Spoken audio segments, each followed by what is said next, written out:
He's led with courage, spoken truth in the face of pressure, and earned the trust of millions worldwide. Won't you please welcome Dr. Peter McCullough. Wow! Thank you. Wow. Thank you so much. Thank you. Wow.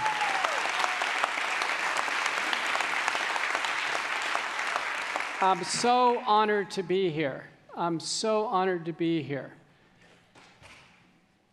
We are at a time, I think, that in many ways is a crossroads. It's a crossroads clearly in our own personal lives, but in many ways a crossroads for the nation, if not the world. We have seen so many developments in the last 5 years, I don't think anyone could have imagined it. Just one after another. We keep asking, what is next? Is it true? Is the video true? Are we witnessing the greatest crime in human history? It's a pretty good case, isn't it? Can we really make America healthy again? Let's examine that. How about adults? Were they really healthier 1970? No. Half of them smoked. Half the public smoked. Diets, terrible. Diets were never good. Nobody exercised. They really didn't. No, we're healthier now, the adult population. How about children in 1970s? Were they healthier? Yes. And I think that's very important. So this idea of instead of maha, maybe it should be matcha. Make America's children healthier again. Adults, we, in many ways, those in the health freedom world, we've kind of done our job, right? We're living the best we can. We're doing the best we can with diet. We have the first generation ever that's going to have lifelong exercise. We have no idea what that's going to do to longevity in human health. You ever visit anybody in a nursing home or adult living? I do. And I tell you, you start talking to people, no one of the generation in their 70s, 80s, and 90s now, no one regularly exercised when they were in their 50s and 60s. No one. No one did strength and exercise, strength and balance. So when they got older and they fell, it was a hip fracture. So it's a brave new world with, I think, a lot of hope. And we want to be the generation of hope. Next slide. I want to provide some hope on this issue. Dr. Gissi has pointed it out, that both the virus and the vaccine load the body with the spike protein, which is the spine on the surface of the virus. Next slide. Next slide. Next slide. This is a lecture, so there's an outline, in case you haven't seen. So this is the virus. The virus is studded on the surface with the spike protein. How many people in the room have had COVID? 97% of Americans have had COVID. Your body has experienced this red bud. It was designed in a Chinese biosecurity lab in Wuhan, China, with a U.S.-Chinese joint collaboration, and it was in your body. In many ways, we've all been poisoned by this. Next slide. Who did it? These four individuals, Fauci, Barrick, Daszak, and Zhengli, were the four ringmasters in the creation of SARS-CoV-2. It's all in the House Select Subcommittee report. It's not controversial. They did it. The word is that Fauci approached Biden for a 10-year pardon to cover him during his involvement here. Interestingly, Barrick and Daszak didn't get pardons. Next slide. It's clear in the evidence timeline in multiple books that this happened. First one was Peter Breggin. I give him great credit. But now look at the titles of these books. The Real Anthony Fauci, Deception by Anthony Fauci, Courage to Face COVID-19, you have it. So you have part of the timeline. And in these books, 2 crimes are developed. 2 crimes are, in a sense, alleged. The first crime is fraud. We were not told what was going on. Fauci should have come out and said, we were creating a virus in Wuhan, China, and it must have gotten out. That would have been the honest thing to say in December of 2019. He committed fraud and lied to America. He lied to the president and said, well, we don't know where it came from. That's fraud. That's clear. They all were involved in fraud. The second crime was mass negligent homicide. Large numbers of people dying. I just testified in the U.S. Senate. Senator Blumenthal made a big deal about this.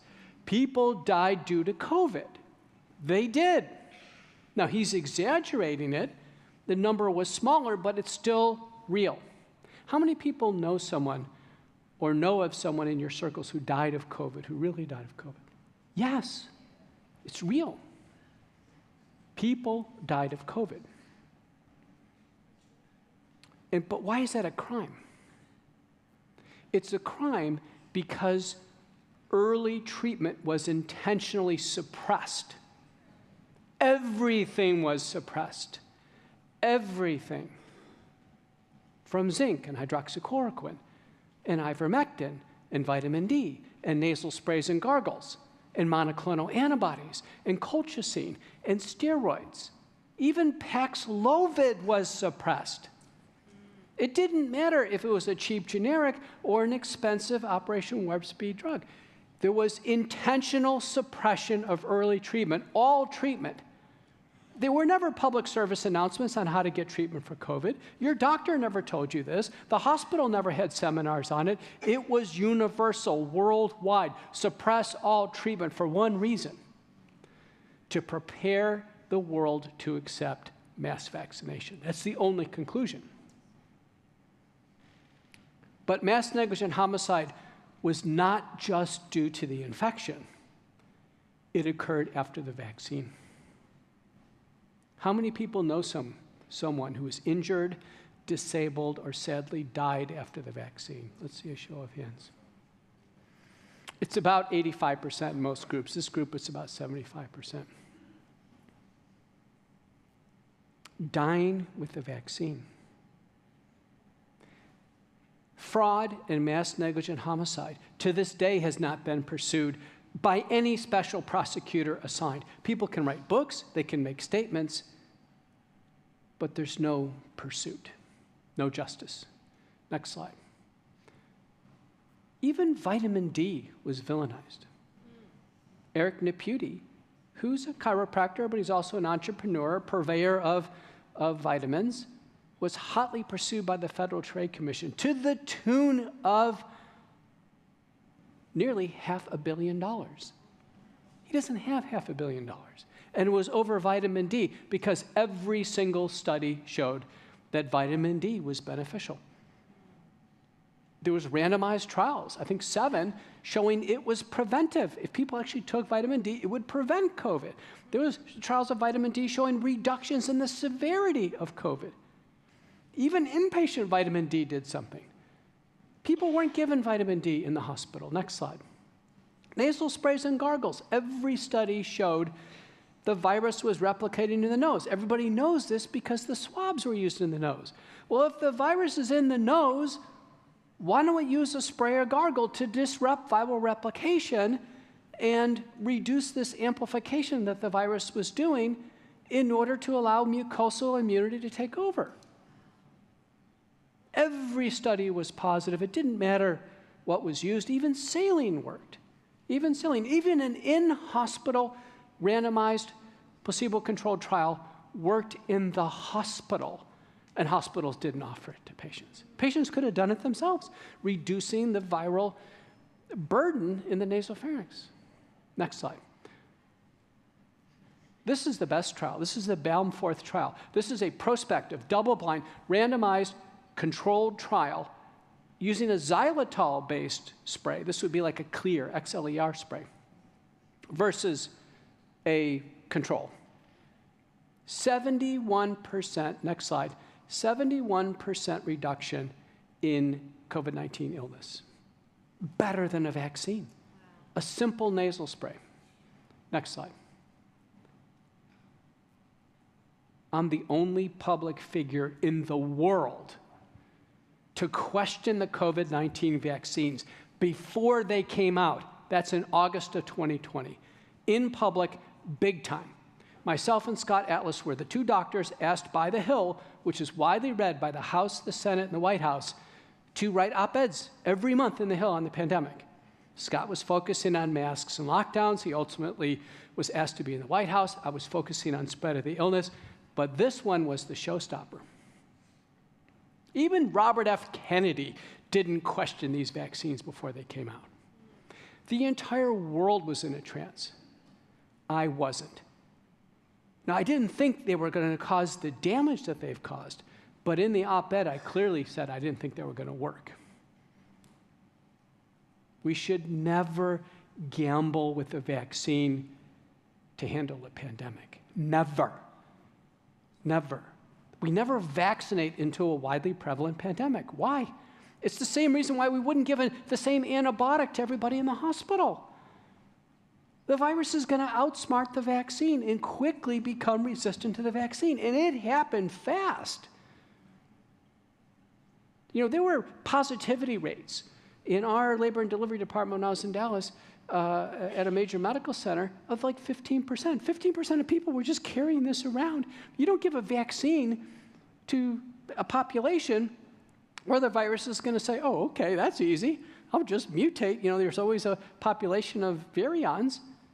Never. It's bad business. It's bad thinking. It's terrible thinking. Any infectious disease doctor worth salt would never consider this. But yet, the world was in a mass trance. Next slide. Plenty of studies now showing the messenger RNA vaccines, Pfizer, Moderna, which have persisted, install the genetic code to produce the spike protein in the human body. We now have evidence the spike protein is circulating in the bloodstream. We have a manuscript in preparation. My patient, very good assay, for now over 2 years. We have very good evidence that the messenger RNA and even fragments called SV40 are in human cells in 2025 in someone who took a shot in 2021. The body just doesn't get rid of these, at least in some people. Next slide. The vaccine is everywhere in the body. This biodistribution study done by the Japanese for Pfizer, it's everywhere. Everywhere. I just posted in my Substack, Focal Points. Everyone should sign up for Focal Points. Just published a Substack where in 48% of people who had a hemorrhagic stroke, the vaccine spike protein is right in the lining of the blood vessels in the brain. It's right there where the blood vessels burst. It's as plain as day. The vaccines cause hemorrhagic stroke. Probably some of you saw a picture of me with Barbara Orandello. I was with Barbara on Fox News with Laura Ingraham in 2021. She takes Moderna, and 2 days later, she has a near-fatal intracranial hemorrhage, needs emergency neurosurgery. Her retirement is ruined. The poor thing came to my Senate testimony in a wheelchair, all crumpled over on one side. No mention of hemorrhagic stroke in the Moderna package insert. No recognition by the medical community. She had to make a T-shirt saying, listen, this is what Moderna did to me. The vaccine injured in the United States are absolutely burning with anger right now. Their lives have been ruined.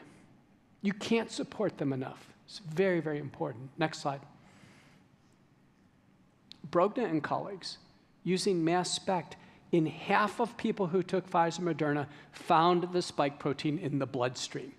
We should never have a foreign protein in our bloodstream, that protein being designed in a Chinese biosecurity lab. It couldn't be a worse description of human biology. Next slide. Recent study from Yale, different assay, found about the same thing. This case, about a third of people now have spike protein in their blood. Next slide. Now, not all the vaccines are the same. The toughest question I had when I went on Joe Rogan, he goes, Dr. McCullough, and this is early on, Dr. McCullough, if the vaccines are so bad, why isn't everybody sick from the vaccine? Good question. I said, well, it's a side effect, Joe. It shouldn't be in everybody. But now we know.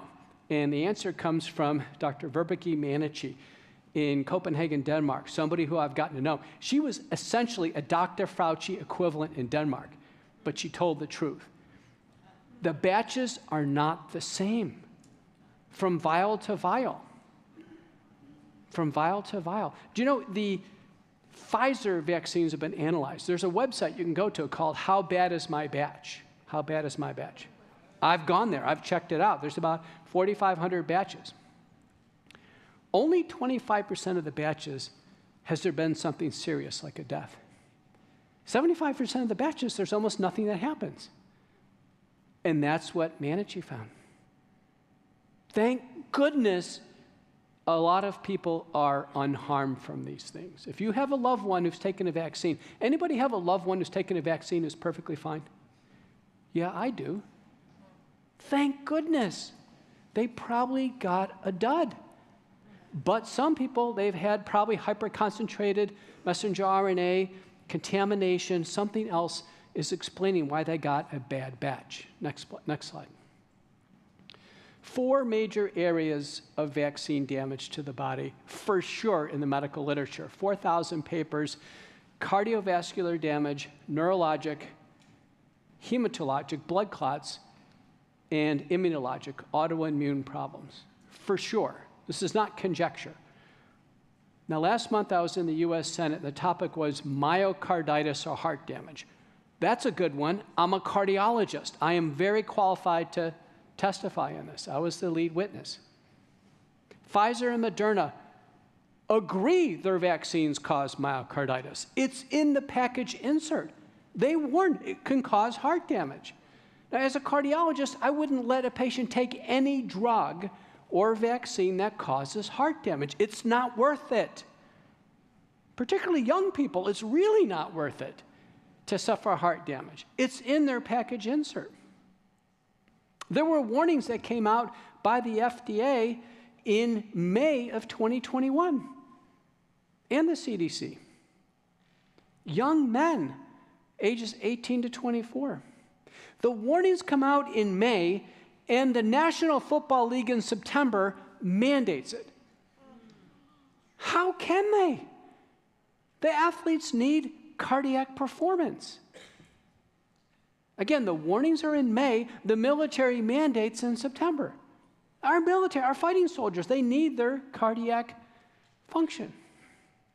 You can't explain it. You can't explain it. It makes no sense whatsoever. The country had to be in some type of mass hysteria. Mass hysteria. Next slide. Dr. Gissy showed this. Mine's updated. This is restricted to U.S. So where we were as of March, 19,365 Americans have died after the vaccine. Americans. Okay? I just checked today. We're at about 19,400. It's still happening. 1,175 die on the same day they take the shot. Some right in the vaccine center. If a building collapsed today and 1,000 people died, every news station would be right on it. But yet 1,000 people dying in CVS or Walgreens or a vaccine center, no one's interested. Another 1,200 die the next day. I've examined all these VAERS reports and research, and we've taken random samples. For sure, the vaccine is the cause of death. The VAERS system implies causality. This is very important. Because as a doctor, I would never report anything to VAERS unless I was certain the vaccine was the cause. I have patients die occasionally. I have patients develop heart attacks and strokes. I don't report everything to VAERS. I report what I have judged to be caused by the vaccine. So VAERS implies causality by proxy of reporting. It's very important. Don't let anybody tell you, oh, VAERS is reported by anybody. It's reported by doctors. In fact, the CDC knows who is doing the reports. They have never disclosed that. They know. There's the first 3 pages on who is the doctor, what's their address, what's their office number. That's a doctor's. Can you imagine that? The doctors think that? And look at, before COVID-19, the average number of deaths in the system was 150 a year. It can happen, severe reactions. Astounding. 19,000. Next slide. Multiple papers. This one's one of the best to cite by Mead. He's formerly NIH. He's now at the McCullough Foundation as a scholar. The risks far outweigh any theoretical benefits. This is important. The real risks, heart damage, blood clots, death, far outweigh the theoretical benefits. Remember, vaccines only offer theoretical benefits. Even during childhood, vaccines are only theoretical, right? Listen, as a kid, I took all the vaccines. My mom took me in, I took them. I took more vaccines when I traveled abroad. I've taken many vaccines. But when I take a vaccine, it's only theoretical, right? I took the yellow fever vaccine. I took the typhoid vaccine. If I never come in contact with typhoid when I travel, I haven't gotten any benefit from that vaccine. It's just theoretical. But harms are real. So it's very important. Safety is real. It's binary. You either are okay or you're not. The vaccine is always theoretical. And I would make the case that we would never risk a single human life for a vaccine. When someone's perfectly well, they walk in and we risk their life with a vaccine for a theoretical benefit. Never. And I hope this new vaccine panel has been installed takes the same view. Not a single life lost or harmed by a vaccine. Not one. Next slide. 17 organizations, hundreds of lawmakers are calling for the COVID vaccines to be removed from the market. Not safe for human use. We've compiled it in this manuscript. Next slide. Here are some of the organizations. The vaccines are not safe for human use. Ron Johnson in the Senate is right. He's made this call. Marjorie Taylor Greene in the House is right. She has made the call. I made the call early, very early, on record in the Texas Senate in March of 2021.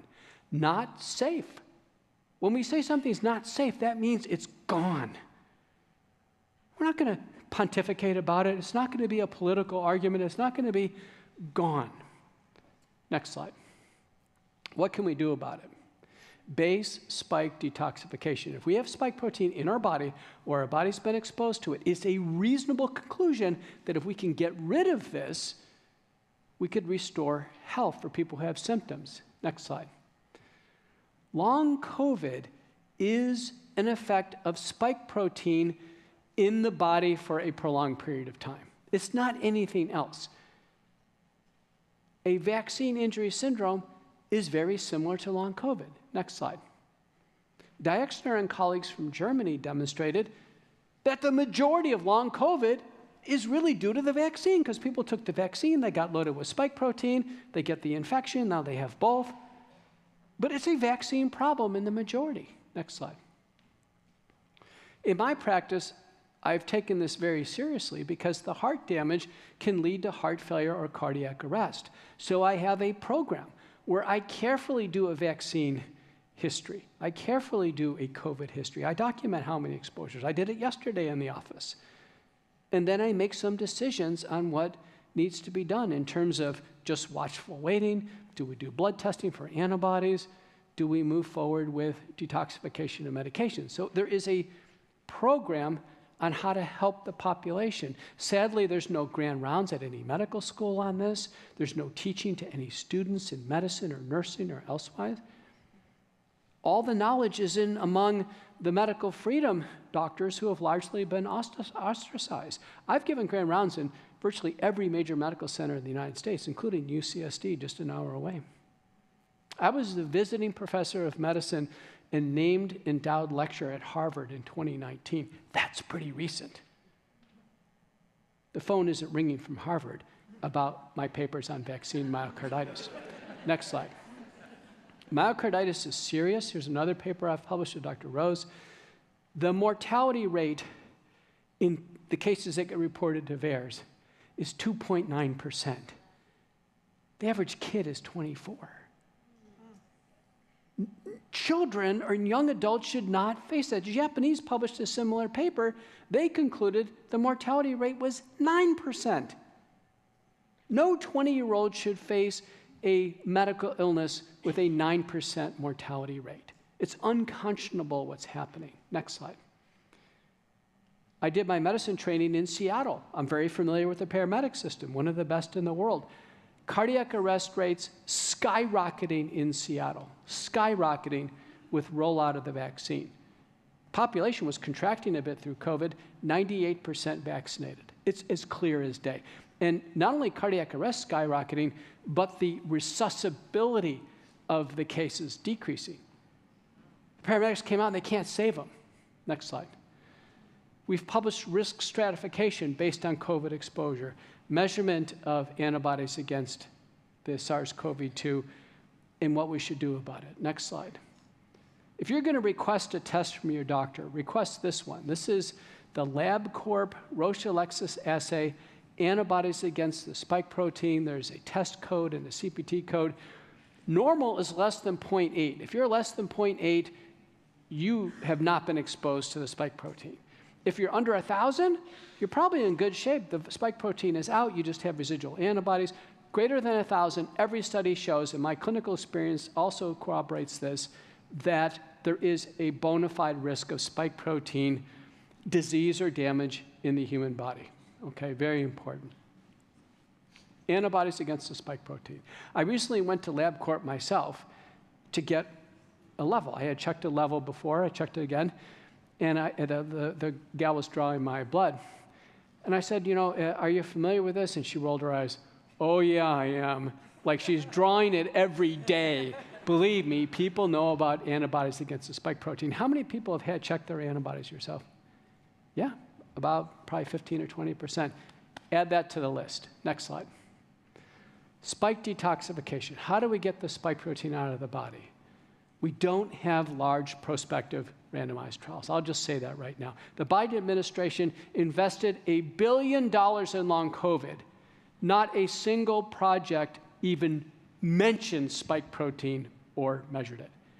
Can you imagine spending $1 billion on a problem and not even actually examining the problem? Guess what? They came up with 0 drugs, 0 protocols, 0 advice for patients. $1 billion of our dollars wasted. Next slide. The spike protein travels in threes. It trimerizes, and it's very difficult for the body to break it down with enzymes.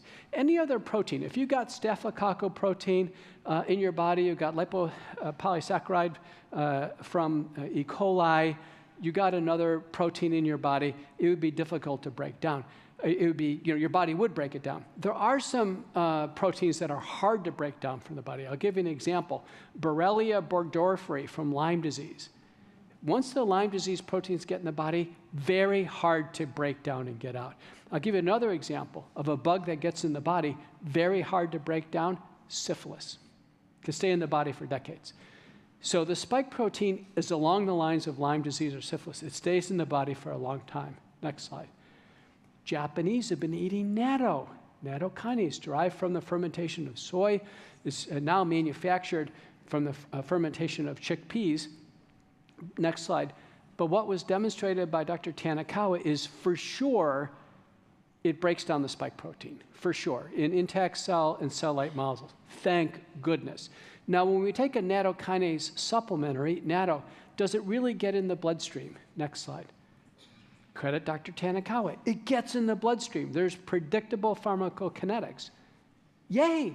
We've got something that actually does break down the spike protein, and it does get in the bloodstream, and it's reasonably safe, given the caveats of increased risk of bleeding. When I first published an approach to this, and I put it in social media, it was instantaneous. A warning came up. This doesn't work. Wait a minute. How do they know? If I would have said, drink pickle juice, they wouldn't care. Only things that work get censored from the very beginning. Dr. Fareed is in the front row. We originally worked and published on hydroxychloroquine. It worked. It was modestly effective. Boom, it doesn't work. Ivermectin, there was an entire war on ivermectin. For sure, that worked. There's a theme here.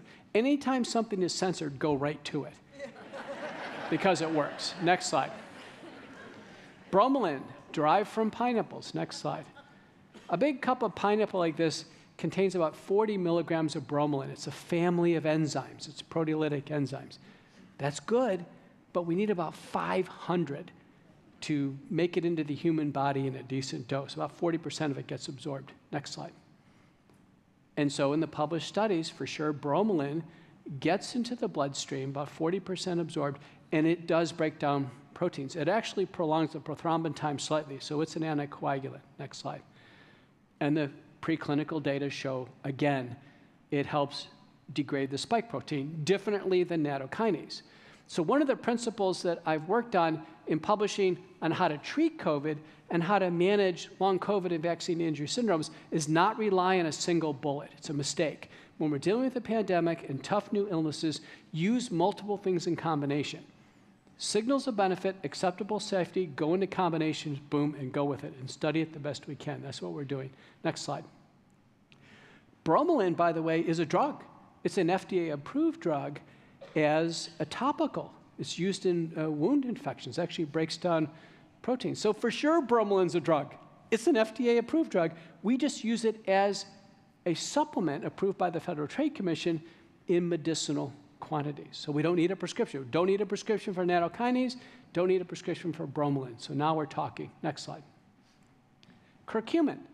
Curcumin is derived from turmeric. Indians eat, average person in India eats about 2,000 milligrams a day of it. Next slide. It blocks the spike protein. Multiple different preclinical studies show it. Next slide. Curcumin was actually tried as a treatment for COVID-19. Multiple prospective randomized trials showed it reduced the intensity and duration of symptoms. Curcumin is anti-COVID because it helps block the spike protein. Wonderful. It's, again, available over the counter. Next slide. So what we did, starting in 2023, is put these three in combination and began to use this with careful observation, published our first paper in the Journal of the Association of American Physicians and Surgeons, the next one in the journal, Springer Nature Curious Journal of Biomedical Sciences.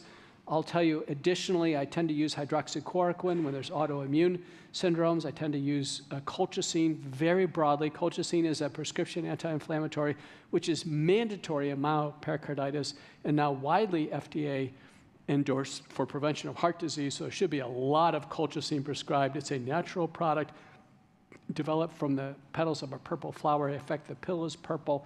So look for a lot of use of colchicine, 0.6 milligrams a day. This became a McCullough protocol, base spike detoxification. Next slide. It finally got incorporated into a single product, which is the wellness company, Ultimate Spike Detox. Now, I'm the chief scientific officer of the company. That's my disclosure. And the Ultimate Spike Detox is high dose nattokinase, bromelain, curcumin, all together, out of the box, 2 capsules twice a day, must be on an empty stomach.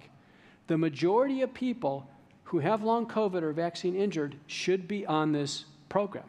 In fact, worldwide, if you type in nattokinase in Amazon, the first thing that will come up is McCullough protocol, and there's a bazillion companies making different combinations. That's fine. I didn't patent it because I don't want to constrain use worldwide. The world has been sickened by this. I want broad use, and a rising tide elevates all ships in the harbor. Next slide.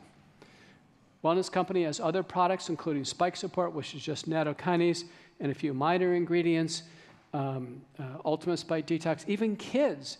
So kids can't take nattokinase, but they can take papain and some other proteolytic enzymes, and so the kid spike gummies down to age 8. So there's kind of a suite of products from the Wellness Company. Next slide. I had a chance to interview Dr. Shirasawa from Japan. He's published the first-in-man proof that taking these enzymes works. This was a Japanese man who had blood clots throttling in his carotid bulb after taking 4 Pfizer shots with brain fog. Shirasawa was horrified, thought this guy was going to have a fatal stroke. Puts him on an intensive enzyme regimen, next slide, which include nattokinase, bromelain, but also include papain and lumbrokinase and streptase and others. And he demonstrates resolution of these clots by virtual angioscopy within 4 months. For sure, this works. I am not ambiguous about this. McCullough protocol, base spike protein detoxification, nattokinase, bromelain, and curcumin as a base is the base. Now, we can do other things in addition. We can do prescription drugs. We can add N-acetylcysteine. We can do hyperbaric oxygen, but we can't miss the base. It's very important. This is a base of treatment. Next slide. I mentioned the failed Biden program, $1 billion, never measured spike protein or considered it. Next slide. At the Wellness Company, we have 4 products. You could do this yourself over the counter. In fact, I did a whole program on my show on this. Listen, there were so many people sick, I don't think we can rely on doctors. You can do this with 4 over-the-counter products. A spike detox in everybody probably for a year. Mind lift for people with brain fog. Elevated energy for people with post-exertional malaise. And a healthy heart, I think, for anybody whose heart has been impacted. And there's a rationale for this. In these 4 products, there's a total of 26 different ingredients. I mean, there's quite a value here. There's only overlap in 2 products, and that's selenium. We use selenium, by the way, for two reasons. At a low dose, it helps absorption of other nutraceuticals, and at a high dose, it's needed for the heart. Next slide. What else do I do?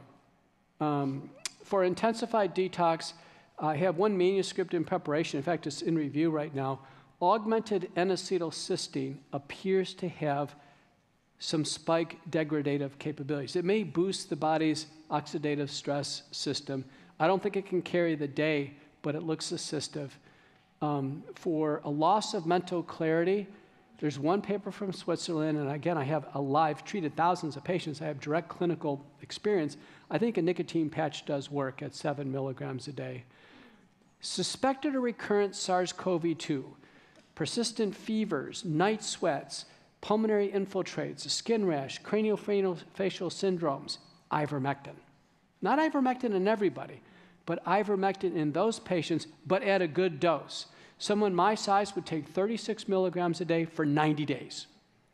Not piddly 12 milligrams here and there. I mean, we'd go after it with a good, solid dose. For POTS, or posterior orthostatic tachycardia syndrome, colchicine, because I think POTS probably is a reflection of subclinical myopericarditis. And then my go-to beta blocker is Nadolol. Nadolol. Not metoprolol, but Nadolol. It has a special effect on the beta-adrenergic receptors. Autoimmune syndromes, multi-system inflammatory disorder, people who are ANA positive, hydroxychloroquine for sure has tremendous relief, and I've even used it in pediatric populations. Hydroxychloroquine has a tremendous effect when there's signs of autoimmunity in this pandemic period. Myopericarditis, colchicine is mandatory. In fact, it's been proven to prevent cardiac arrest. A drug in the setting of COVID vaccine myopericarditis, a paper from Germany with a challenge-rechallenge design. It does. It's that important. People are missing out on colchicine. Now, we use it for gout. It's used for some other illnesses, and now it's widely FDA approved to prevent heart attack and stroke. We should be prescribing just 1 tablet a day. The dose for gout is much higher, but 1 tablet a day, colchicine, at least for a year. Myopericarditis before the pandemic, it was mandatory to use colchicine if it was due to Coxsackie virus. I have patients who go to the Mayo Clinic. They've taken the vaccine. They have evidence of mild pericarditis. They don't get colchicine. The Mayo Clinic is not doing even basic standard of care for mild pericarditis of any cause. So look for a lot of use of colchicine at 1 dose a day. It has a very, very low toxicity, and it's vital. I've had to use prednisone early on, and now we have, I have a case, a series of 3 patients, one we've published, where the use of rapamycin, which is a drug that reduces the cell cycle. It's also being tested in longevity in a huge NIH trial, but a very low dose, 1 milligram a day. I found it to be safe, and we've published on it. It helped like a miracle. It's helped this young man recover from pericarditis. In virtually everyone, hyperbaric oxygen in every study so far has been beneficial. If you have hyperbaric chambers, you got to use them. It really, really helps. And then hot saunas and perspiration. The spike protein and messenger RNA do come out in sweat. You can sweat it out. I tell people, go sweat. In Texas, it's not hard. I worked out yesterday, and I work out like a madman, and I must have lost, 2 liters of sweat. But sweating is a natural detoxifiant. And you'll have some of your sedentary patients that say, when's the last time you work up a sweat? We'll go, well, never. It's like, no, you get in a hot sauna or get outside and sweat. And I think that's one of the reasons why after the initial wave of cardiac arrests in athletes, I think that's the reason why the athletes cleared up. You don't hear about cardiac arrests in athletes much anymore, no. I think they sweated it out, I really do. Next slide. So here's our case of rapamycin. This is a young man, Alexander Victory.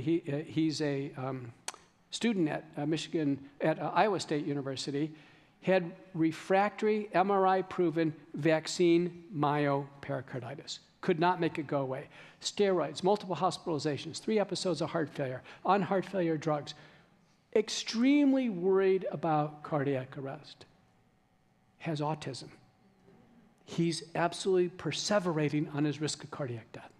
I talked to him last week. He cannot get this out of his mind. He goes, I'm going to die of a cardiac arrest. It was his research that suggested that maybe rapamycin, which we use as an anti-inflammatory immunosuppressant in transplants, that it would work in myopericarditis. In fact, it did. I give him great credit. So he's been helped greatly. We have a follow-up MRI this week, but he hasn't had a cardiac arrest. By the way, you may wonder about Damar Hamlin, the Buffalo Bill who had a cardiac arrest. Remember him? I was on Tucker Carlson like the next day, and I told Tucker Carlson, he's going to walk out of the hospital and survive. I was the only one saying that. Mark Siegel, who's in my group at Fox, was saying, they're raising like a funeral fund for him or something on GoFundMe. I said, no, he's going to walk out alive. Tucker's like, what? And I said, yeah, because young men, if we resuscitate them, they get prompt defibrillation, they're just going to be fine, which he was. But later on, myself and Michael Gutkin, another cardiologist, we wrote the Buffalo Bills doctors. And we wrote the Buffalo Evening News. We said, we know he's got a vaccine cardiac arrest, even though he won't come out and say it. So you better do detoxification and the treatment. You better. Because it's my experience, these people don't need ICDs. This is the one version of cardiac arrest where we seem to be able to medically treat it. I know Pilot Snow, for instance, who had the cardiac arrest in DFW after taking the vaccine. He's an American Airlines pilot. He had a cardiac arrest in the jetway. He was resuscitated after 6 shocks. He took a defibrillator, which is the standard. If someone has a cardiac arrest, they should always get a defibrillator.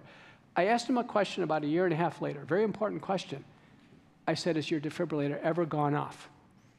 He said, no. So detoxification is powerful. Colchicine is powerful. Remember that. Next slide. Next slide. We're kind of stuck on rapamycin. If I can have the next slide, which is the last one, see what you can do. Next one. There we go. So to finish and conclude, both SARS-CoV-2 infection and vaccination continue to contribute spike protein in the human body. The spike protein is pathogenic, it's thrombogenic, it causes blood clots, but it is a therapeutic target. Base spike protein detoxification is a proposal for nattokinase, bromelain, curcumin. It's the most widely used approach in the world. Even the Independent Medical Alliance, which used to be the frontline critical care group, the FLCC. That's their program as well. It's a McCullough Foundation program. And I think everybody ought to carefully consider this. Additional therapeutics are added depending on the post-acute sequelae syndrome. So I'll stop here. I'm Dr. Peter McCullough. Thank you so much for having me. Hopefully you've learned, a constructive approach to what's going on. Thank you.